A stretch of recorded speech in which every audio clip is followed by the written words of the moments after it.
嗨，大家好，我是坦平叔。今天是2025年6月27号。这一期我们继续聊一聊以以冲突，聊一聊中东局势神隐已久的这个哈梅内伊终于露面了。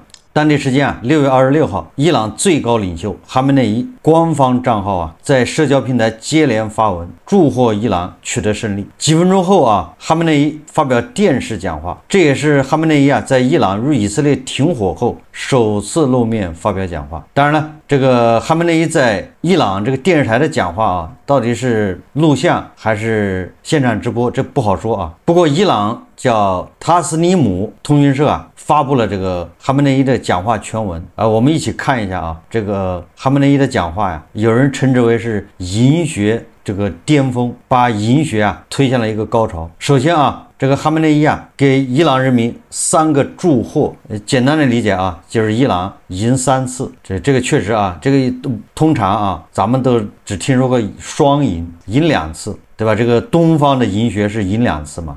我记得是谁说过的？是金教授说的还是哪个教授说的？双赢，伊朗人哈梅内伊创造了3赢，所以银学也走上了一个新的高峰新的突破哈梅内伊向亲爱而伟大的伊朗人民致以最诚挚的问候与祝福。他说要缅怀近期事件中牺牲的宝贵烈士们，那些为伊斯兰共和国做出宝贵贡献的烈士将领和烈士科学家们，他们真诚且公正地服务国家。哈梅内伊说有必要向伟大的伊朗人民致以祝贺。第一个祝贺说祝贺我们战胜了伪犹太复国主义政权，也就是犹太复国主义伪政权以色列。哈梅内伊指出说尽管充斥着各种喧嚣和宣传，也就是现在整个舆论是把持在美西方的这个宣传机器之下，对吧？他们无论怎么掩盖怎么宣传，怎么美化，但是都不能掩盖犹太复国主义政权在伊斯兰共和国的打击之下几乎崩溃，被碾碎。他们从未想象过伊斯兰共和国能够对其造成如此沉重的打击，而这却真实的发生了。我看有很多媒体在转这个哈梅内伊这个讲话的时候，在这个时候配合很多这个伊朗方面发射这个导弹的那个镜头各种角度的导弹升空的镜头，还有导弹划过夜空，对吧？这个镜头就反复切换了，这个宣传效果可以说是拉满了哈梅内伊说感谢真主赐予我们的武装力量以援助，而使他们能够突破敌方先进多层防御系统，用自己的导弹和高精度先进武器强大攻势，将众多城市和军事区域夷为平地。这表明犹太复国主义政权知道攻击伊斯兰共和国对他来说代价高昂，已经让他付出了代价，而且将持续让他付出惨重代价。所以首先祝贺这个伊朗人民战胜了这个以色列复国主义伪政权，让他们付出了惨重的代价。以色列多个城市被夷为平地。那第二个祝贺呢，也就是第二个胜利呢，是祝贺伊朗战胜了美国政权。哈梅内伊说美国政权直接参战，因为他感觉到如果不介入，犹太复国主义伪政权将彻底被摧毁。他参战是为了拯救该政权，然而却在这场战争中一无所获。美国参战是为了拯救他，但却没有从这场战争中获得任何回报。他们袭击了我们的核设施，这当然值得在国际法庭上受到刑事起诉，但是美国却无力采取任何重要行动。美国总统特朗普在其描述事件时进行了非常夸张的宣传，显然特朗普需要这种夸张来掩饰真相。任何听到这些言论的人都能明白，这些表面言辞之下隐藏着另一个真相。在这场较量中伊斯兰共和国再次获胜，这是第2次获胜并狠狠地给了美国一记耳光。伊斯兰共和国攻击了美国在该地区的重要基地之一乌代德基地，并造成了损失。哈梅内伊说那些在之前事件中夸大其词的人，在此事上却试图淡化影响，声称什么也没有发生。而事实上，这是一次重大事件。伊斯兰共和国能够触及美国在该地区重要基地，并在必要时对其采取行动，这绝非小事，而是一件大事。未来若再次发生侵略，这类事件完全可能重演，任何侵略者的代价都将是高昂的。这个美国总统特朗普啊，他在荷兰的海牙北约峰会上，再次撒谎，欺骗全世界啊！他说伊朗人呢在攻击乌代德基地的时候，给他打电话，向他征询啊，向他咨询啊，说下午1点打行不行？我们不想造成伤害啊。特朗普说那行1点吧。特朗普同意了伊朗的这个袭击，而哈梅内伊说这可绝非小事啊。哈梅内伊说无论你怎么宣传，你掩盖不了一个事实，就是我们可以打到乌代德基地，我们只是树高莫用啊。这一次是个警告，下一次就对不起了，对吧？带着核弹头的导弹就直飞这个乌代德基地，你在中东的任何基地都在我们的打击之下，我们有这个能力，有这个实力，对美军进行打击。那第3个胜利呢，叫祝贺伊朗人民非凡的团结与一致，一个拥有9000万人口的国家，团结一致，齐心协力，肩并肩的站立，毫无分歧的表达共同的愿望与目标。他们高呼口号，发表言论，支持武装力量的行为，今后也将如此。伊朗人民在这件事上展现了自身的伟大，展现了其卓越而杰出的品格，证明了在关键时刻，这个国家将发出同一个声音。确实这个在这一次伊以冲突中，伊朗人民表现出了高度的空前的团结他们晚上坐在这个屋顶上，对吧？在欣赏伊朗的这个各种导弹齐射，他们一边喝可乐，一边吃爆米花。当然了，这个伊朗的伊斯兰这个政府对吧？这个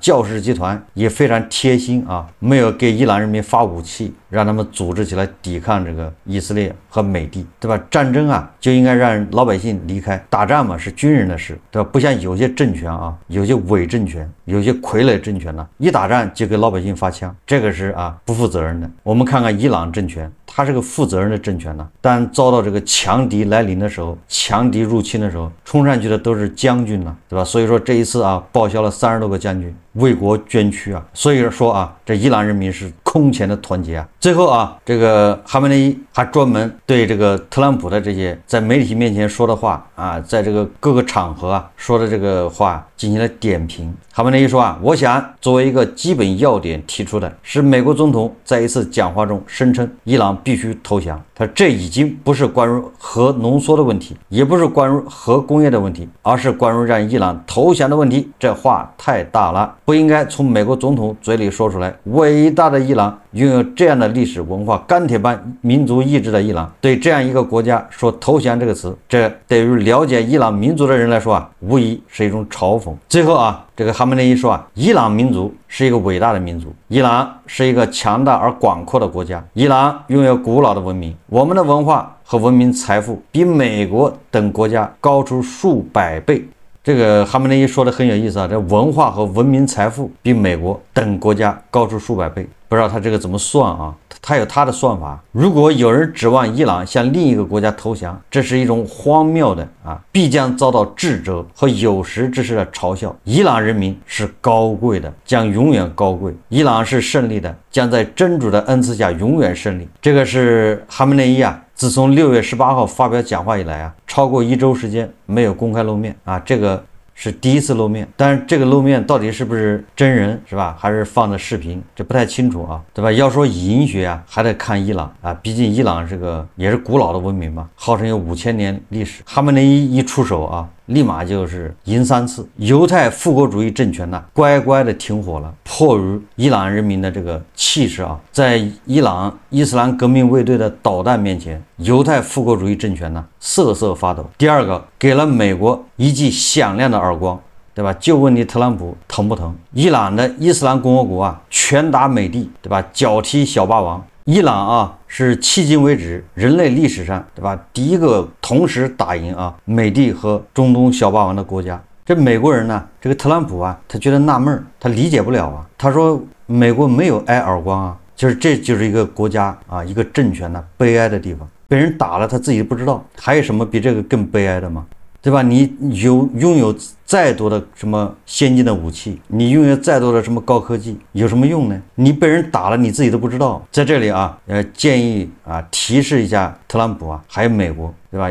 最好去医院看一下这个有没有骨折、骨裂什么的，因为哈梅内伊说了他是用脸打的美国的手，就问美国疼不疼？哎，狠狠的给了美国一记耳光嘛。反正人伊朗没事啊，伊朗人家主要是主打一个抗击打能力，5000年来啊，这样的耳光挨得多了，人家不在乎，都是对手的对吧？手骨骨裂骨折。所以说友情提醒美帝啊或者特朗普啊，最好去啊拍个片子看看手骨啊是不是完好无损。那这个哈梅内伊为什么神出鬼没的呢？主要原因啊，就是伊朗啊，他们这个叫主和派啊，与洋人的议和还正在进行中，还没有达成一致协议。那这个时候，哈梅内伊啊，对吧？为了这个安全起见啊，对吧？不宜出来公开活动。对伊朗来说啊，对吧？只要哈梅内伊不死，那就是赢，那就是胜利。这个充分说明啊，这个哈梅内伊啊，用他的实际行动来反复证明啊，只要不是死亡，那都是擦伤，没有什么大不了的，对吧？只要不死，那都是赢。赢几次呢？那是根据实际情况来决定。为什么说这个哈梅内伊现在为了保持这个胜利啊，保持赢几次，所以他得神出鬼没啊。25日，以色列国防军总参谋长扎米尔发表声明称，在本轮以以冲突期间，以色列突击队曾在伊朗境内开展行动。他表示啊，以军摧毁了伊朗的导弹能力，摧毁了数百个发射器和导弹，延误了其部队建设计划，并在伊朗领空以及以军选择行动的每个地点都获得了一定程度的行动自由。他认为这得益于空军和地面突击部队联合行动，并称这些部队在伊朗领土深处秘密行动。不过扎米尔并没有具体说明以军地面突击队在伊朗境内执行的具体任务。截至目前，伊朗方面暂无回应。什么意思呢？当然这是以色列人啊自吹自擂啊，他说摧毁了伊朗多少个导弹发射架啊，这都属于自吹自擂。这个伊朗是坚决不承认的。但是有一点啊，你可以嘴上不承认，但是还得防着点。那也就是说，以色列人说了啊，他派了地面部队进入了伊朗，这个就很严重啊，不能不防。以色列人居然神不知鬼不觉的把地面部队派进了伊朗，而且深入伊朗啊，执行这个特种作战任务。伊朗人到现在还不知道，那但凡伊朗人知道，对吧？那要抓住一个两个的，那这个也是啊，对这个以色列啊，这个犹太复国主义一个沉重打击啊。问题是伊朗人不知道啊，这以色列的特种部队他是怎么做到神不知鬼不觉的潜入伊朗腹地？为大家想象一下啊，那是空降的吗？以色列离伊朗啊近的地方也有1000多公里，对吧？远的地方2000多公里。以色列的特种部队潜入伊朗，要么就是以色列吹牛，要么就是以色列太厉害了，神不知鬼不觉。所以哈梅内伊啊不能不防啊，说不定以色列特种部队啊已经出现在他的周围。6月26日，以色列国防部长卡茨表示，以色列没有关于消灭伊朗最高领袖哈梅内伊的行动情报，但正在考虑消灭哈梅内伊的可能性。以色列时报援引了他的话报道这一消息。以色列国防部负责人表示啊，如果他在我们的视野范围内，我们就会消灭他，指的是哈梅内伊啊。同时，卡茨强调，以色列当局独立就此事做出决定，并没有考虑美国的立场。这个以色列犹太复国主义啊，刚开始对伊朗发动这个打击的时候啊，他们已经说了，目标不是针对哈梅内伊，不是政权更迭。但是现在，对吧？国防部长居然说啊，如果哈梅内伊出现在他们的视线之内，对吧？那他们就叫撸草打兔子啊，顺便就把它解决了。这个确实也挺吓人的啊！有媒体报道啊，说伊朗内部传出消息称，伊朗最高领袖哈梅内伊之子叫穆杰塔巴哈梅内伊遭到近距离暗杀。大家知道啊，这个穆杰塔巴哈梅内伊啊，那是伊朗叫炙手可热的一个未来的接班人之一。这个是不是犹太复国主义分子干的，还是说伊朗内部的反对派干的？这个不得而知啊。总之啊，哈梅内伊这父子俩并不安全。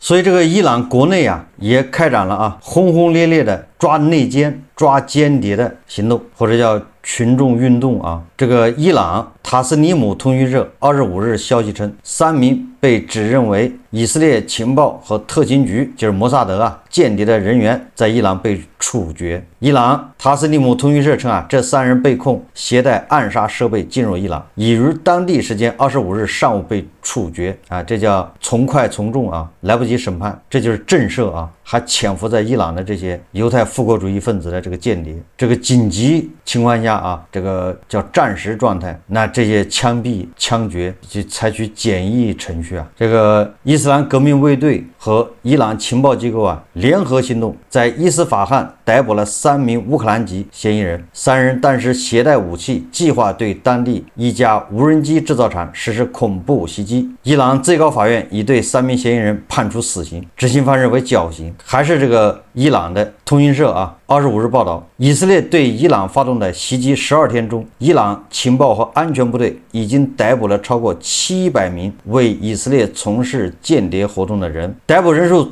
较多的省份分别是伊斯法罕、科尔曼沙、法尔斯和洛斯雷塔。这些为以色列人从事间谍活动的人，通过操控无人机、自制炸弹、拍摄敏感军事地区和向以军提供情报等方式进行破坏活动。知情人士透露啊，仅在伊朗首都德黑兰就查获了超过1万架无人机。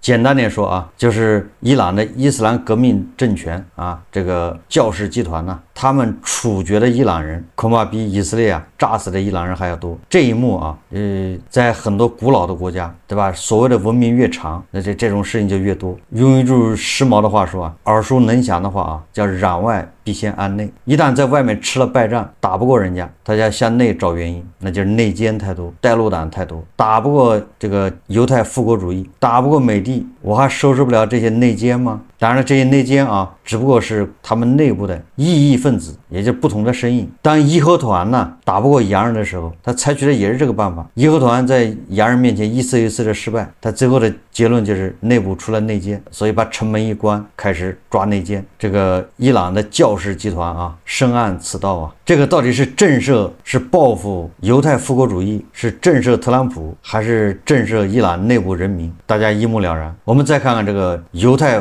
复国主义头子啊，内塔尼亚胡他是怎么说的？6月27日，美联社报道啊，以色列总理内塔尼亚胡26日表示，战胜伊朗为达成和平协议创造了机会。以色列英勇地与伊朗开战，并取得了伟大的胜利。哈梅内伊啊，已经向内塔尼亚胡发来了问候啊，问他这个某一款尿不湿啊，这个使用效果怎么样？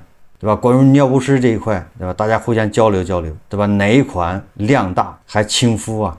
这个普京啊自有发言权，试了10几种牌子啊，最后还是发现某一款，对吧？大国生产的特大号，加量不加价。这个哈梅内伊说啊，请把链接发过来。哈梅内伊给这个特朗普啊，给这个内塔尼亚胡啊转发链接，并且啊希望帮忙砍一刀啊。犹太复国主义分子啊说自己胜利，对吧？美帝也说他胜利。我看啊，还是尿不湿卖家是最大的赢家。